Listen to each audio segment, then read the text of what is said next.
It's hot. We are recording this on a certain day, and I am wearing American flag blue. And I'm actually wearing American flag blue. I'm wearing reflecting pool blue. Bloop boop boo. Bloop doop doo. Bloop doop da boo. we're here to talk about music from 2026 so far. Since so much of this channel is focused on retro media, we do like to throw these in. We've been doing this the past few years, and it's always fun. Let's start off with some music that is new in 2026. This list is mostly mine. That's because I get all the music I listen to from him, so he has to listen to it first and then tell me if it's good. It's a really great system. I recommend it. Everyone needs a Michael, I guess. Early in the year, one of the first things that came out is Courtney Marie Andrews' album Valentine, and I typically have connected with just one song on each of her albums. This one, it's like a slow burn, but there's a couple really great songs on this one. Good Americana. Molly and I both just watched the KEXP concert for Telehealth. Oh man. And it was so much fun, and I went through and listened to the album. Have you listened to the album? Because I really did good. not listen to it. Sometimes a band is not as good on their album as they are live, Yeah. and vice versa. Yep. And so when you see something that is that good as they were on that KEXP, there is a little bit of that concern, but okay, if that album is that good, I'm gonna listen to it now. Yeah, it's very like B-52s-ish dancey punk, but post-punk, I guess. It's kind of a thing that I'm into right now. We'll get into that. Yeah, if you're interested, the album's called Green World Image, so look that up. Something that I've been into that is not perfect, and it's a really difficult listen, but I think she's really interesting, is Sophia Isela. She has an EP out called Something is a Shell, and it's got some songs on there that are really hard to listen to, pointing out the issues inherent in society type music. There are issues in society. She gets disturbingly specific about things, which it's a tough listen, but it's really interesting. The production of this EP is reminding me almost a little bit of Nine Inch Nails. Oh. Like there are parts where it's like the microphone is so close to her and she's just whispering and you hear all the mouth sounds with it, and it's supposed to be creepy, and it is. There's some louder industrial stuff. There's some really gentle stuff too to like counterbalance it, but often the gentle stuff is where the most hard to listen to lyrics are. Interesting stuff, look it up. I've also really been into Underscore's new album, You. I also, while listening to You, got Molly into her previous album. Which I, for like the last 2 weeks, has been like all I've been listening to, basically. Yeah. The previous album, Wall Socket, is probably better, but You might be a better first listen for most people who, if they don't know that they like, I guess, hyperpop. It's hyperpop-ish. You is less intricate and it's more, I hate this term, but it's more accessible. It's easier to listen to. It's more fun. It feels like, I mean, Wall Saga to me feels much more, well, first of all, I mean, can you call it a concept album? Like, it is a concept album, and I think it is, I'm trying not to use the word intricate because you already did, but the way that she layers all these different sounds and samples, I guess, for lack of a better word, and vocal tracks are so exciting to me. Yeah. And innovative, maybe. I mean, I don't spend a lot of time in that space, so maybe it's not super innovative, but it feels like something I have not heard before. Putting underscores in this is both new to me for You, but it's new in 26 for the album named You. Yes. It's new to Molly for Wall Socket, yeah. and I'm still into Wall Socket, so it's all three at the same Well, time. and I don't know that, like, when you first played Wall Socket for me, you played a visualizer on YouTube that... It's actually not the first time I played it for you. I played it at your house for you. You played this visualizer for me where she's sitting in the back of a pickup truck, driving around a rural town, listening to the album, and that's all it is, and it's like sunset. And so that vibe now is what I associate the album with. Yeah. I don't know that I would have that association if I had not seen that first. It's a good vibe. It's a vibe I would like to cultivate, and that album is now helping me do that. Yeah, and so when I played that for you when it was new, I played little clips for it, and I didn't think it was connecting with you, so I hadn't played any of her of her stuff for you since.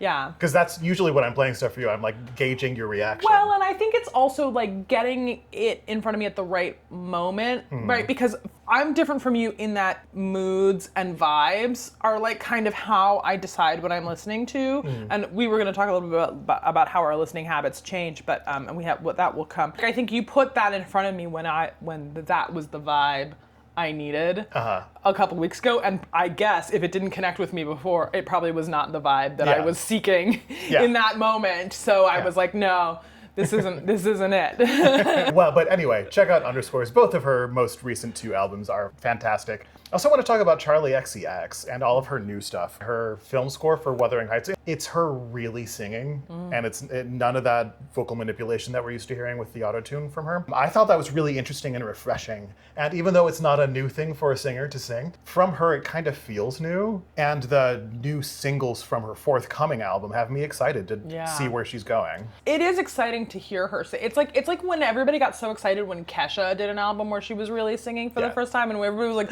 "Whoa, she can!" It's like, or like T-Pain on Right. the friggin' Tiny Desk. Tiny Desk concert. It's like, yeah, these people are not musicians like just because they can press buttons, you know. And then the one album that we can talk about the most is the new Mitski album, Oh my which is God. named Nothing's About to Happen to Me. I put that album on for the first time when I was driving to Georgia, either right before or right after my grandmother died, because I did that drive in both of those situations. So I don't know, I guess the vibes.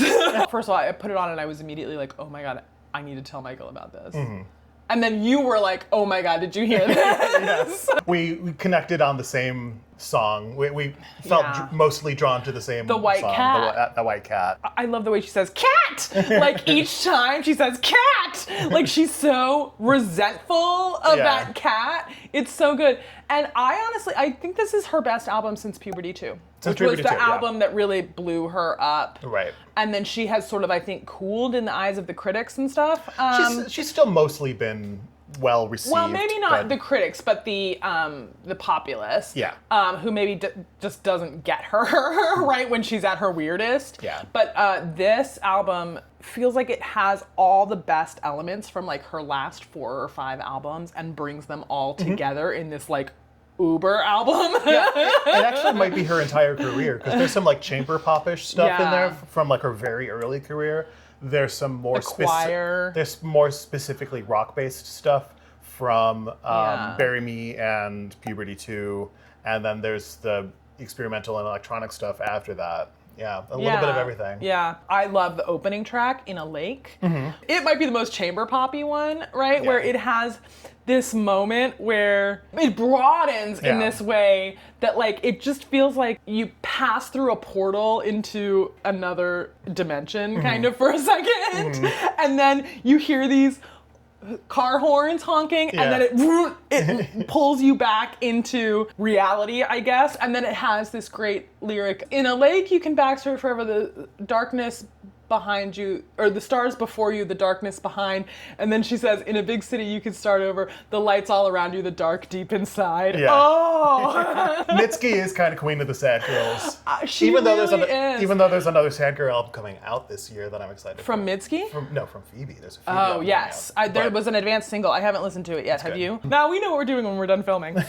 I remember after listening to it a few times, I texted Molly, rest in peace, Kurt Cobain. You would have really loved Mitski's Dead Women. That's one of the songs that I think is really interesting because Mitski is wrestling with fame and her fans feeling like they have some ownership over her in a similar way to Kurt Cobain that he did in his career. Totally. And I think to that end, and that song is a really good example of it, I think something that Mitski has figured out on this album is her storytelling has reached a new level. And I think that track does it really well because it does create this whole narrative of a murder and a funeral in a really, really bleak, dark way. And then the other one, I don't know what the correct way to pronounce it is. Oh, the one that I don't like as much about the dogs. I don't like that one as much. But I think love that I think track. it's a good so song. spooky. I think it's a good song. I just don't really like it. I think it's a very good song, and I think, Mitski is the queen of the sad girls, and I think that song, haven't said the title of it.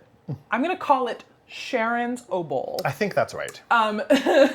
Mitski's the queen of the sad girls, and that song feels to me like a story about a person who has been through the deepest, darkest depths of depression and perhaps even suicidality and has come out the other side and is almost looking back on that and looking at others who have not survived those dark depths and sort of saying, okay, I'm gonna see if I can pick up the pieces and live on behalf of those people. And I think it is so beautiful. It's a little, I mean, maybe that's a little corny, but the way that she uses this metaphor of this house and these dogs is so uniquely Mitski, right? She has this thing with dogs and cats. Yeah, and a lot of this album focuses on animals. Well, I mean, it's not the Specific first ways. time that she, I mean, there's I Bet on Losing Dogs. There's that song on the last album that had the dog barking in the distance that was so haunting and spooky and menacing almost. And that was on the song that was about alcoholism, I think, if I remember correctly. Maybe, yeah. Anyway, Animals as metaphors are not new for Mitski. I will say that Mitski is an artist that it seems like she just keeps doing new things, and I'm always excited to see what she does. And she seems to just keep getting better. Keep up the good work, Mitski. I'm gonna listen to every single album you ever release. This might be an interesting time to have our little talk about changing listening habits. Yeah.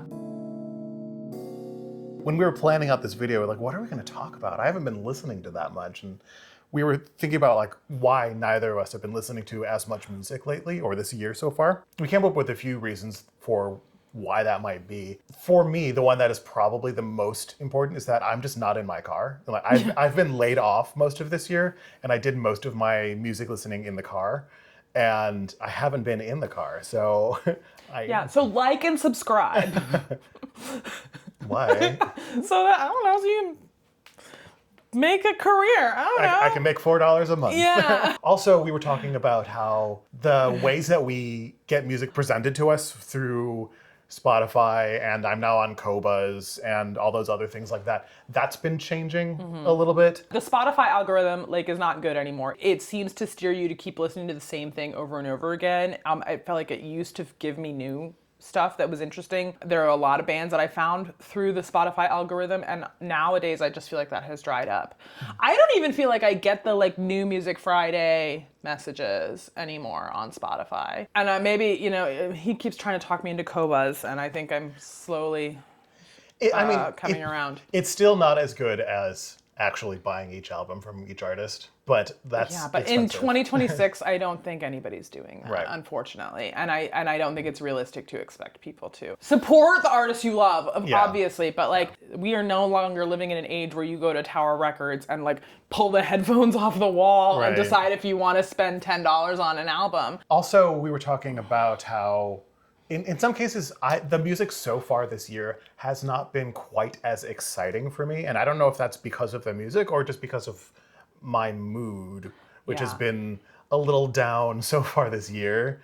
And it's kind of hard to get excited about things when you're already not feeling great, you know? I'm totally with you. And I think another thing for me is that with the political climate, I'm less interested in some of the old sources that I used to get a lot of. I used to be a regular NPR listener on my commutes, and I cannot listen to NPR anymore because I cannot hear that voice. And whenever I hear that voice, it ruins my entire day. For some reason, a picture of his face doesn't bother me. It's not as bad, yeah. But Still don't want the to see his voice face. Yeah. and the words coming out of that stupid face, I don't listen to NPR anymore. And NPR's music album reviews on the radio was a great source of new music for me, and so I don't have that anymore, which is too bad. In keeping along with the lines of not finding the music right away when it's new, this next section that we've done every year is music that is new to us. Not necessarily new in 2026, but new to us. We didn't hear about it until this year. A lot of it is from 2025. Yeah. Actually, the only two that we have for this is from 2025. Starting with Miley Cyrus's album, Something Beautiful. I had heard a couple tracks from it. I thought, this might be good. I'll give it a listen at some point. I just never got around to it because I wasn't super excited for it. Then I put it on and listened to it. And it's like, oh, this is actually really good. So if you missed Miley Cyrus's album from last year, check it out. It's good. It's really good. I think you see this with some of the young teen pop stars. It's like they fulfill their initial recording contract that they signed on to when they were still, owned by Disney or whatever. Right. And then they are able to break out from that and go, and they have the resources, because they're big stars now, right, to do creatively kind of whatever they want, and they're able to sort of blossom in this way. Miley Cyrus is a great example of that. Yep. And she's been doing this for a while now. Right. And not everything that she's tried since undisneyfying herself has been good. I thought Wrecking Ball was good. I'm talking about the albums after that. Do we want to talk about Wednesday? Yeah. Wednesday. What's the name of the album? I didn't write that down. Bleeds. Speaking of getting music from NPR, I don't listen to them, but I sometimes read on their website. And I saw a album review when they came out in the fall of last year that said, the headline said, "This is probably the best rock album of the year." And I thought, NPR, they don't say shit like that, especially not in the headline of the article. And so I was like, well, I have to read this.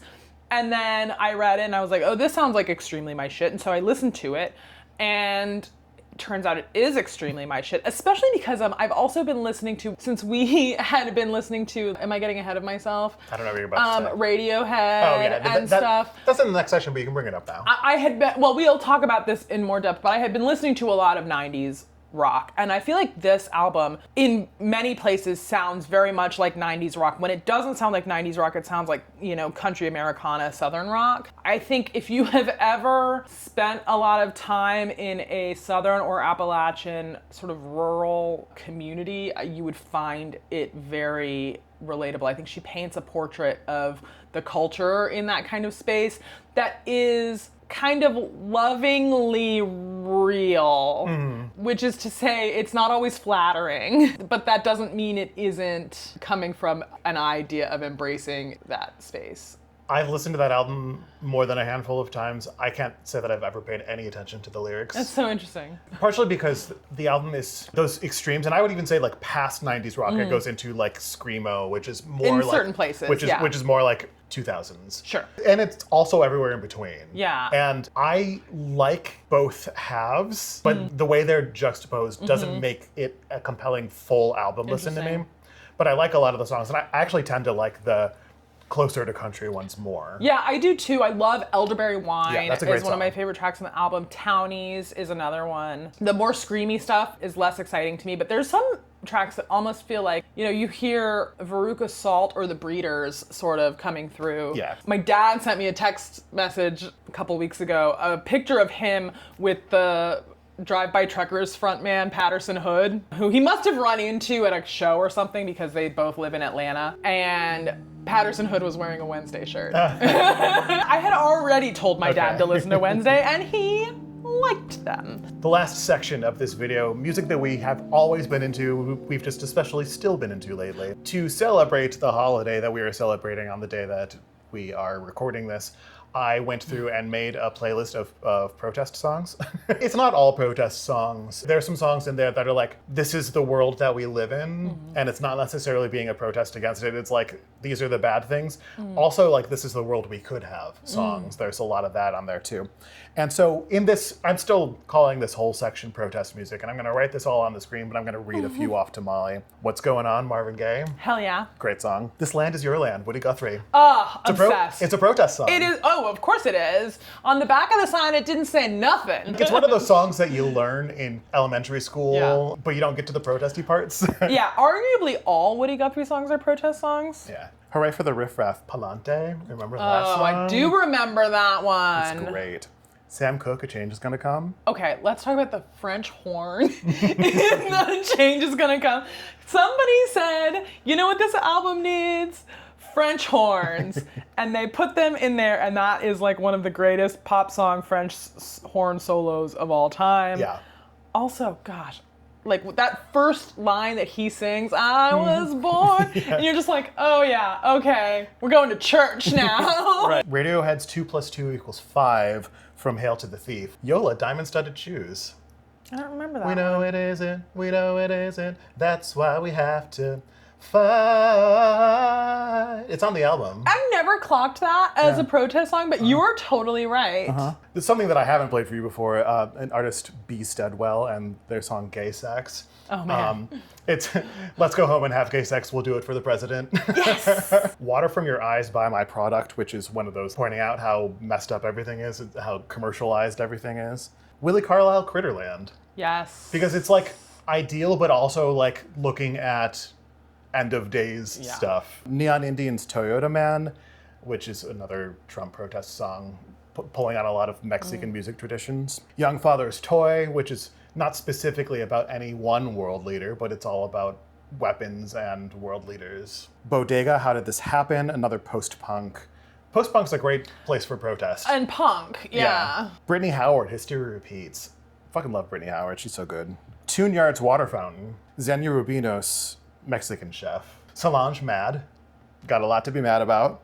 And Yeser Ambling Alp, You Must Give Fascists Hell, as it says in the song. Oh, yeah. I have been trying to fill a little bit of a gap in my knowledge around the punk scene and art rock scene in the late 70s, early 80s, around like the CBGB's club.